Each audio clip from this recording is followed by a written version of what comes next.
Greetings, I'm Mark with Unlimited Story, a channel dedicated to writing, world building, marketing, and most importantly, getting things done. In this video, I am going to be covering the non-variant version of Loki, which means the Loki who basically, we got out of the first movie and died this tragic death.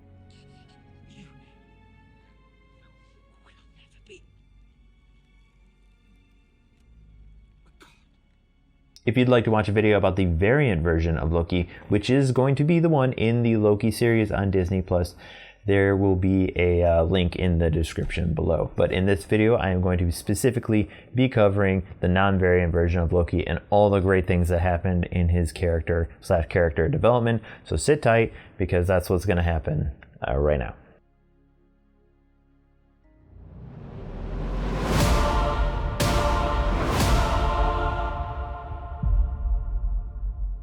All right, and welcome back. So let's get started with one of the first clips that we see in Dark World, which is incredible, where Loki basically takes it to Odin and just drops bombs on the guy. And Odin really doesn't have anything to come back with, because Loki is doing exactly what Odin did. So let's take a look. I really don't see what all the fuss is about. Do you not truly feel the gravity of your crimes? Wherever you go, there is war, ruin, and death. I went down to Midgard to rule the people of Earth as a benevolent god. Just like you. We are not gods. We're born, we live, we die. Just as humans do. Give or take 5,000 years. I guess my favorite part about this whole clip is that Odin is a completely different character now than when he was thousands of years ago, okay? He's in this higher place. He's like, oh, I'm older and now I care more about peace and such. When back in his, his prime, he was like, I'm gonna kill some people. I'm gonna do whatever as I want to do. I'm gonna collect all these riches and these artifacts. No, now he's older. He's like, I really care about peace and democracy. All this because Loki desires a throne. It is my birthright. Your birthright was today! Once again, some great parenting by Odin. He couldn't actually talk to Loki, so he just ends up getting angry and, hey, you get to go to prison. Enjoy. And what of Thor? You'll make that witless oaf king while I rot in chains. Thor must strive to undo the damage you have done. He will bring order to the Nine Realms, and then, yes, he will be king. Great job there, Trash Father. Some excellent parenting.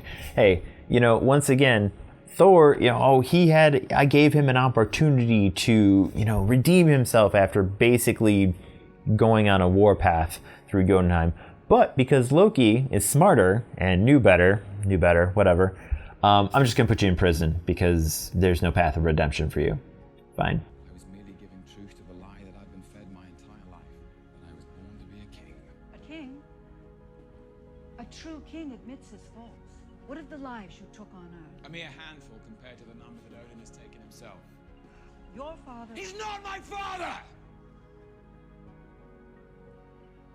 Then am I not your mother?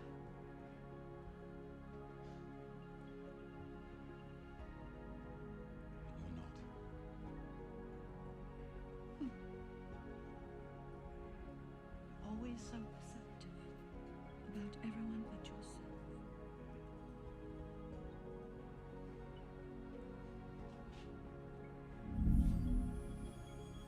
So first off, this scene could be taken two different ways. One, it could be his mom using her astral projection to communicate with Loki. Or two, it could be Loki basically going a little bit nuts and creating illusions where he is, he's actually talking to himself. I'm basically assuming it's his mom actually coming and talking to him, which is really nice. And it actually would give a lot of credence to, hey, Loki making this transition into being less of a bad guy. What makes you think you can trust me? I don't. Mother did. And you should know that when we fought each other in the past, I did so with a glimmer of hope that my brother was still in there somewhere. That hope no longer exists to protect you. You betray me, and I will kill you.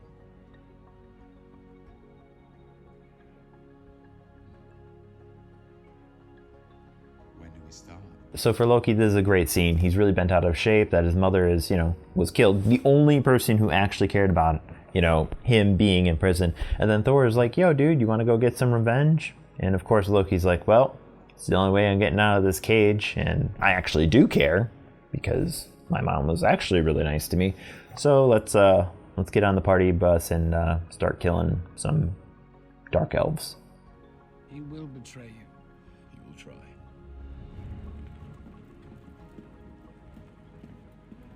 This is so unlike you, brother. So clandestine. So I'm a big fan of this scene because Loki actually gets to be himself. He is not just like evil all the time. That is not his purpose ever. He gets to have fun. He's out of prison. He's excited to talk to people. He's excited to move outside of his box. But I think the biggest thing is he is being himself. Like, this is his nature. He wants to be involved. Okay. He doesn't want to be a third wheel. And in this situation, he gets to be, his abilities are really what's important. I wish I could trust you.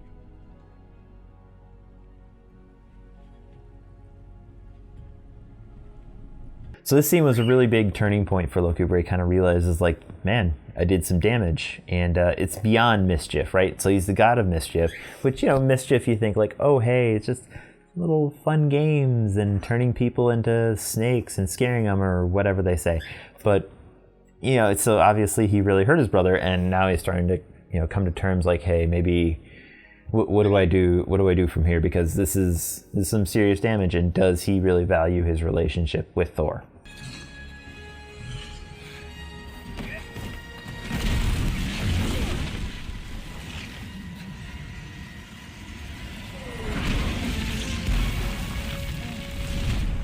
So when I saw this scene for the first time, I actually couldn't believe it was happening because Loki was saving somebody else. Not only was he saving somebody else, he was saving someone he actually doesn't care about, who's a human. Like, he doesn't care about anybody, but he basically like, okay, not, they're like down a couple pegs, and he did it. So, man, cool. And then, his brother saved him. So it's like, hey, I'm a good guy again.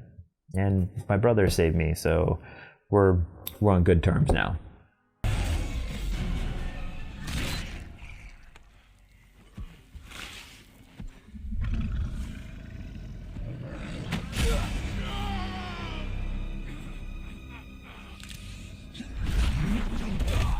And now there's good boy Loki saving his brother from the pounding of his life. So, hey, now we're all on good terms.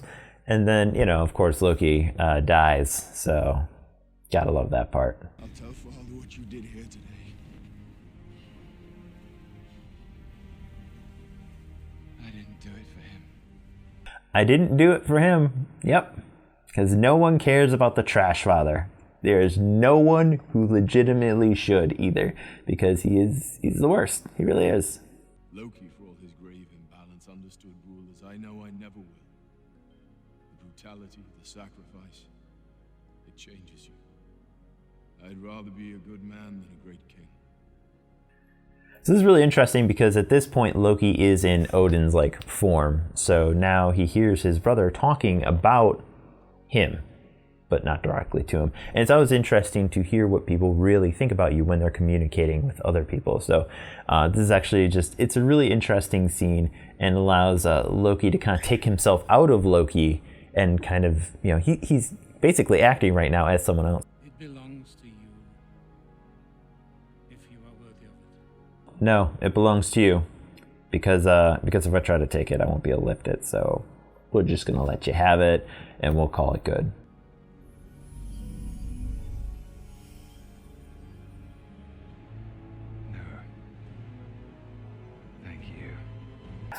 There's nothing like a little plot twist at the end where the bad guy actually comes out on top. So, this is a situation where Loki is like, yep, I got what I need. Everything's going to be in a good place for me. And it's awesome. It's awesome. And it leads into Thor Ragnarok, which we're going to be covering right now. Stay away, could you?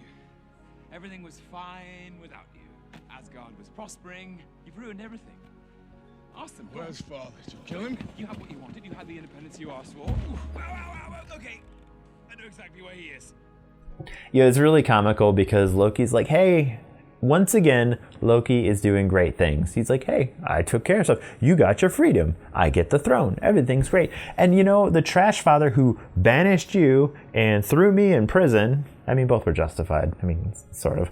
But our little trash father, we sent him away on his own journey, okay? I think, you know, it's great. Just leave me alone and let me keep doing my thing. Hey, I can't believe you're alive. I saw you die. I mourned you. I cried for you. I'm honored.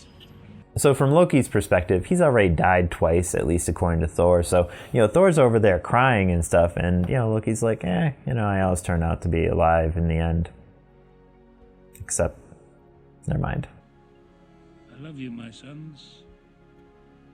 I love you, my sons. Goodbye, trash father. I will not miss you even in the slightest. I will say that, once again, look, now he's older. Now he's a different type of person. Hey, I'm about to die. Maybe I can, you know, say something nice and, you know, make my way out.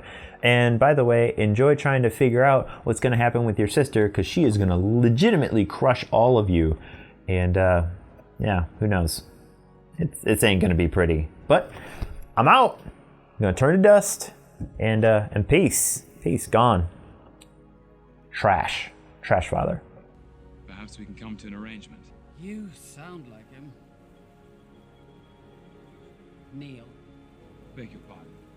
So yeah, Loki is basically the manipulative, lying side of Odin, which, of course, he's the god of mischief. What else would you expect? But what I do find really interesting about this scene is Hela's just like, kneel, and Loki's like, what? People don't tell me to kneel. I'm a god, yo. I don't gotta... That's not how these things work. What are you doing here? What do you mean, what am I doing? I'm stuck in this stupid chair. Where's your chair? I didn't get a chair. Get me out of this one. I can't. Get me out. I can't. Made friends with this man. It's called the Grand Master. So one thing that's not really talked about with Loki is his ability to move on, because he really just moves on, you know?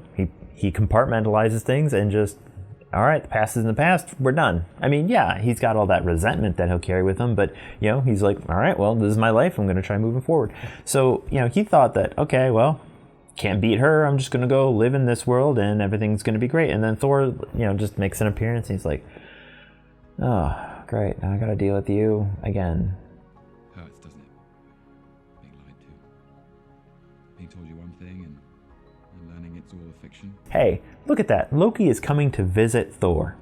Thor never came and visited Loki when he was in prison, so, you know, hey. I mean, yes, Loki has astral projection, so he can get away with these kinds of things, which is an ability that no one really talks about, but is apparently part of his, you know, his toolkit. You could join me at the Grand Master's side. Perhaps in time, an accident befalls the Grand Master, and then...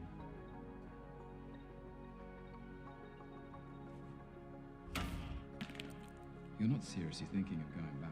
Look at this. Loki is trying to help Thor, but he's trying to help Thor in the Loki way, right? So obviously these two characters are very different and they have different ways that they want to approach things, but Loki is trying to help his brother in the way that Loki knows how. I have to get off this planet. I mean, if I got crushed by the Hulk, I'd want to leave the planet too, so that makes sense.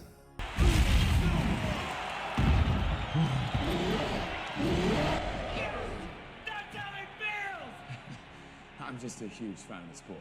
So this is actually one of those scenes that I love to watch over and over again, because Loki does not get many of these wins, okay? Like, he just does not get to win because he's a bad guy or an antagonist, or he's only really helping the protagonist. So this is an opportunity where he gets to, you know, he's like, well, he says it, you know, that's how it feels. I don't mean to impose, but the Grand Master has a great many ships. I may even have stolen the access codes to his security system. And suddenly you're overcome with an urge to do the right thing. Heavens no. I run out of favor with the Grand Master, and in exchange for codes and access to a ship, I'm asking for safe passage through the anus. The writing in Thor Ragnarok is so much better than any other of the Thor movies, like, by far. It's just, it's comical what they write into these movies. But anyway, here we go. Loki is once again helping. He just wants, you know, things to work out for him. I mean, I can't just state that it's so clear with Loki that he works in a very transactional way. Do this for me. I just want, you know, to not be locked up. And, you know, I don't want to be an executor or whatever else he thinks is going to happen. I'm probably better off staying here on Sakaar. That's exactly what I was thinking. Did you just agree with me? Come on, this place is perfect for you. It's savage, chaotic, lawless. Brother, you can do great here. Do you truly think so little of me? Loki, I thought the world of you. I thought we were going to fight side by side forever. So there's a very sad scene where, Thor is actually reaching out to Loki, and Loki is, again, going through one of these transformative states where he's like, do I really want to, stick with my brother? Do I really want to die? Again, Loki's very much into self-preservation, so this kind of puts him into, this moment of being like, where do I want to be in my life? And then, of course, after having this wonderful, very heartwarming conversation, what's going to happen? Thor's going to get help and throw him at some guards. See, Loki, life is about growth, it's about change, but you seem to just want to stay the same. I guess what I'm trying to say is that you'll always be the God of Mischief, but you could be more. You'll always be the God of Mischief, but you could be so much more. Well, does he get a title change or something? I mean, this is one of those situations where Loki got played. Now, typically, because Loki's supposed to be really smart, he wouldn't have gotten played by this, but oh well. I mean, you got to write for the story, right? Your savior is here! This is classic Loki. He wants to be in the spotlight. Again, he's a bard. Don't try to tell me he isn't. He wants to be the one up in front getting the credit. He loves glory. Glory is born and bred into his name. So this is a very iconic, very classic scene for Loki to be in, and he loves it. You can tell, but just based on his mannerisms, his posture, and what he says, he's like, I'm here. So it's the best. This is legitimately one of the best scenes that Loki ever gets to have. And as far as a character, he gets that feeling of being like, hey, I am doing a good thing, legitimately a very good thing, and that's great. It's great. So here we go. Loki's just doing the good guy thing, but he's part rogue, so he's got sticky fingers and he can't help himself. But what's actually really interesting is he takes it. Would it actually have been destroyed during Ragnarok? I doubt it. It's not like it was going to be gone forever. So whatever. It just made it more convenient for the next movie. So why not take it? Good. Well, maybe you're not so bad after all, brother. Maybe not. Thank you. If you were here, I might even give you a hug.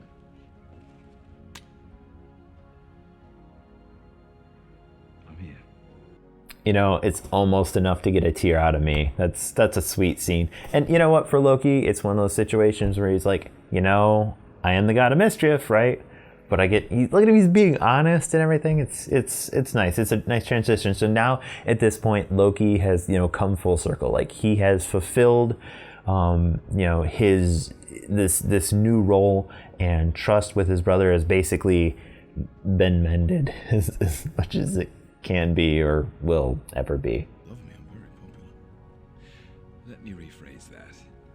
Do you really think it's a good idea to bring me back to Earth? So in classic Loki style, should I go back to Earth? Great question to ask.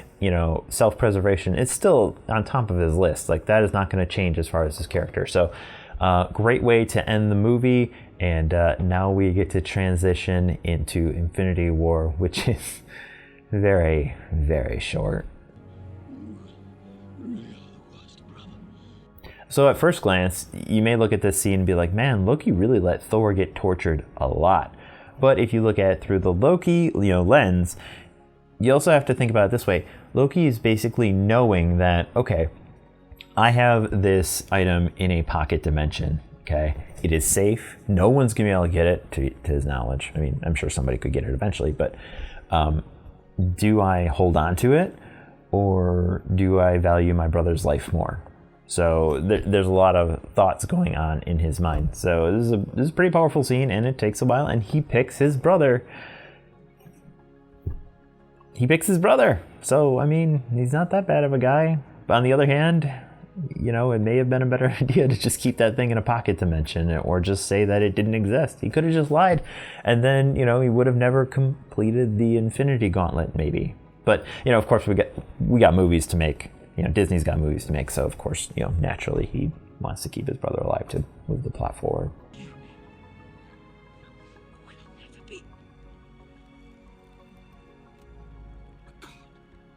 You will never be a god. The dying words of a god.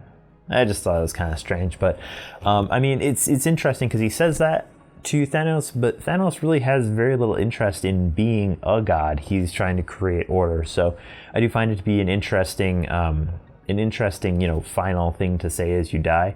But I think it's more reflective of what Loki's thinking, because he must have in his mind that Thanos is collecting these items to become a god, because in many ways that's probably what Loki would do. Like if Loki could get his hands on it, he'd just rule the universe and be ultra happy about it. And that covers the OG non-variant Loki that basically is no more. And now we get to start dealing with variant Loki, and I'm very curious how they're going to work with this one, or how he's going to be implemented into the MCU, or if they're just going to let him keep playing around doing whatever with time, which I would definitely prefer, because Loki is way better of a character as a, like a protagonist, like, hey, the story's about him, and it lets him do more, because every time they put him on screen with someone else, it's more of a supporting role and he doesn't get to do anything fun. So anyway, thank you very much for watching. Please subscribe, whatever. I also have, just watch one of the other videos that YouTube recommends. Peace.